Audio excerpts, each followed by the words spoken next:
नमस्कार, आप देख रहे हो जनमत की पुकार। कांग्रेस देशद्रोहियों की पार्टी अंतर्राष्ट्रीय मंचों पर भारत की छवि कर रही धूमिल संतोष सुमन। हिंदुस्तानी आवामी मोर्चा के राष्ट्रीय अध्यक्ष सह बिहार सरकार के मंत्री डॉक्टर संतोष कुमार सुमन ने विपक्ष विशेषकर राहुल गांधी और कांग्रेस पार्टी पर तीखा हमला बोला है। गया स्थित गोदावरी आवास पर आयोजित एक प्रेस वार्ता के दौरान उन्होंने कांग्रेस को देशद्रोही पार्टी करार देते हुए कहा कि विपक्ष राष्ट्रीय अस्मिता और अखंडता से जुड़े मुद्दों पर अपनी जिम्मेदारी भूल चुका है। राज्य की कानून व्यवस्था पर चर्चा करते हुए मंत्री ने अतीत के जंगलराज का स्मरण कराया। उन्होंने कहा कि बिहार में एक दौर ऐसा था जब शाम ढलते ही लोग घरों से निकलने में डरते थे। असुरक्षा और भय का माहौल आम नागरिकों के जीवन का हिस्सा बन गया था। डॉक्टर संतोष कुमार सुमन की पूरी बात सुन लीजिए। देखिए, आप सबका स्वागत है। आप सब यहाँ पर आए हैं। आज हम लोग पार्टी हिंदुस्तानी आवाम मोर्चा सेकुलर, और जिस तरह से आप देख रहे हो कि देश स्तर पर एआई समिट हुआ, जिससे कई एक देश यहाँ पर आए और एक भारत हमारा वर्ल्ड लीडर के रूप में उभरा है। और बहुत सारे निवेश का प्रस्ताव भी आया। करीब 24 लाख करोड़ से कहीं ज़्यादा प्रस्ताव आए हैं। और हर क्षेत्र में, इंफ्रास्ट्रक्चर के क्षेत्र में हो, सेमीकंडक्टर के क्षेत्र में हो, चाहे और भी साइंस टेक्नोलॉजी। और फ्रांस के राष्ट्रपति भी आए। दुनिया के वैश्विक मंच पर हमारी एक धाक जमी है।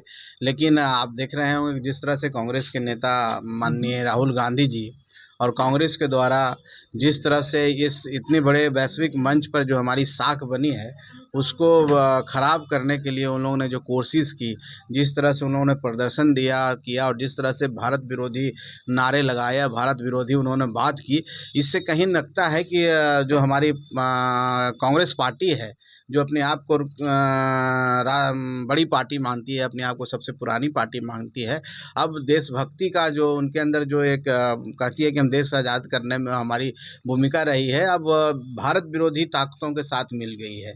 राहुल गांधी जी को आप देखेंगे कि कहीं भी जाते हैं वैश्विक मंच पर, जब उनको मौका मिलता है दूसरे देशों में, तो भारत के खिलाफ जितने भी आग उगलना है उगलते हैं। मेरा कहना है कि आप राजनीति करते हैं, लोकतंत्र है, आपको आज़ादी है, और आप देश के अंदर रह करके अपनी नीतियों के खिलाफ सरकार को आईना दिखा सकते हैं। विपक्ष के आप नेता हैं, लेकिन जहाँ तक देश की अस्मिता, अखंडता और देश का गौरव की बात हो, तो वहाँ पर आप इस तरह की बात करते हैं। इससे लगता है कि आप देशद्रोही हैं। तो मेरा आज आपके माध्यम से ही कहना है कि ऐसी पार्टी को तो इस देश में बैन कर देना चाहिए। एक ऐसी पार्टी है जो देश के लिए खतरा बन चुकी है। अपने तो खुद कर नहीं सकते हैं, राजनीति की समझ नहीं है। राजनीति में जितनी गर्थ कांग्रेस को बुरा हाल हो सकता है, कांग्रेस का बुरा हाल हो रहा है। कांग्रेस मिट्टी में मिल रही है। बिहार में आप देख रहे होंगे किस तरह से यहाँ आके वोट चोरी उन्होंने किया, और यहाँ पर क्या मिला उनको।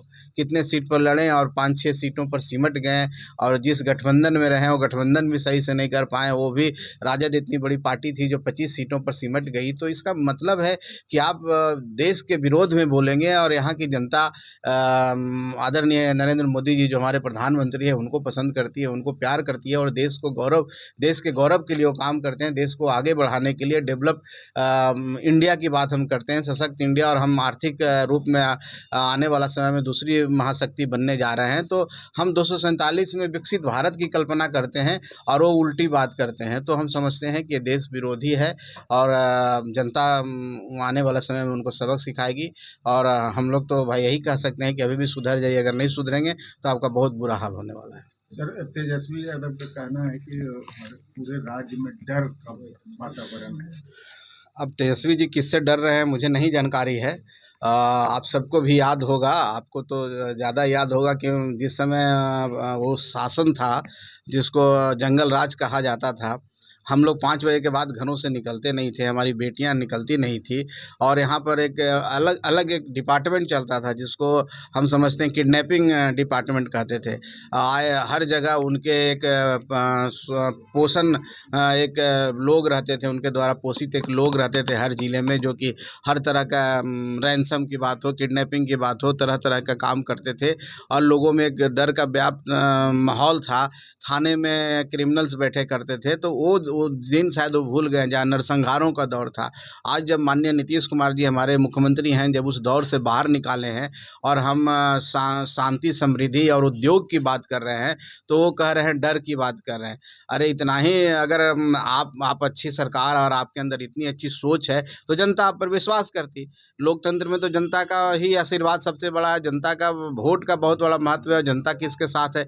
जनता एनडीए सरकार के साथ है। इसलिए हम इतने प्रचंड बहुमत से आए हैं और हम लोग का संकल्प है जो 7 निश्चय पार्ट 3 में माननीय मुख्यमंत्री जी ने संकल्प लिया है 7 निश्चय का, उसको हम लोग पूरा करेंगे। हम 1 करोड़ 5 साल में नौकरी रोजगार देने जा रहे हैं, लोगों के जीवन में सुधार करने जा रहे हैं, बिहार में उद्योग धंधे खुलने जा रहे हैं, बिहार में क्रांतिकारी विकास होने जा रहा है, हर क्षेत्र में विकास होने जा रहा है। सेमीकंडक्टर की बात हो, आप देखिए कि यहाँ पर शिप पोर्ट बनने वाला, यहाँ पर कारखाना बनने वाला, यहाँ पर बाहर से लोग आएंगे।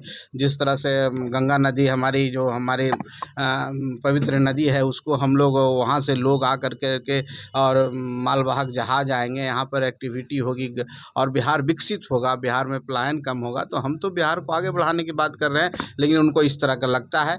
अब उनको लगता है भाई, अब उनके बारे में हम क्या सकते हैं। अब उनको आप देखे होंगे कि विधानसभा का सत्र चल रहा है, आते ही नहीं है।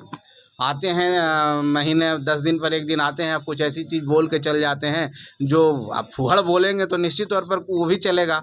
तो कुछ फूहड़ बोल के चले जाते हैं, मीडिया में चल जाते हैं और उनको लगता है कि मैंने काम किया। लेकिन जनता इस सब चीज़ों पर विश्वास नहीं करती है। जनता आपके काम पर विश्वास करेगी। आप जनता के प्रति कितने जुड़ाव आपका है, कितना लगाव है। तो हम यही कहेंगे माननीय तेजस्वी यादव जी से कि गरीब जनता के बीच में जाइए, संवाद स्थापित कीजिए, उनसे बात की, तभी जनता पर विश्वास करेगी। कोई सपना देख लेने से मुख्यमंत्री नहीं बनता है, काम करने से कुछ बनता है। अगर आपने हमारा अभी तक चैनल सब्सक्राइब नहीं किया है तो कृपया चैनल सब्सक्राइब कर लें, लाइक करें, शेयर करें, कमेंट करें। तो मिलते हैं फिर किसी और खबरों के साथ। नमस्कार।